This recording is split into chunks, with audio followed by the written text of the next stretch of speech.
नवाज शरीफ इस सूबे की मुखालफत नहीं करेगा। मुस्लिम लीग इस सूबे की ना मुखालफत कर सकती है ना कर सकेगी।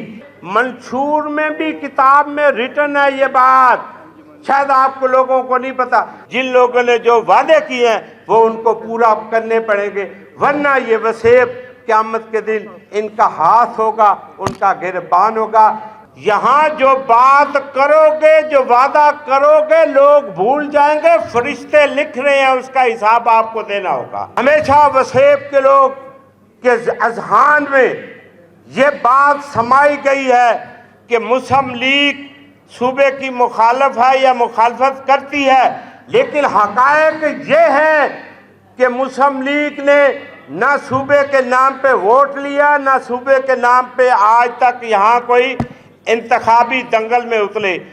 बाकी दोनों पार्टियों ने यहाँ सूबे के नाम पे वोट भी लिए और इक़्तिदार भी मिला है, और फिर सराकी वसेब को कुछ नहीं मिला।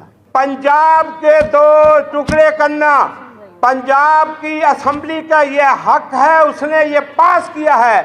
साउथ पंजाब और जनूबी पंजाब, भावलपुर, ये पास हुआ, बनना है।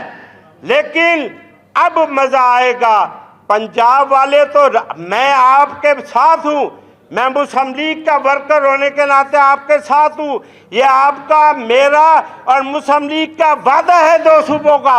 मैं आपको कह रहा हूँ, अब पता चलेगा ना जब सिंध की दो सूबों की, चार सूबों की बात होगी, जब KPK की सूबों की बात होगी, जब यहाँ के लोग अगर सूबा मांग सकते हैं, कराची के लोगों का हक नहीं बनता, ये हजारा के लोगों का हक नहीं बनता।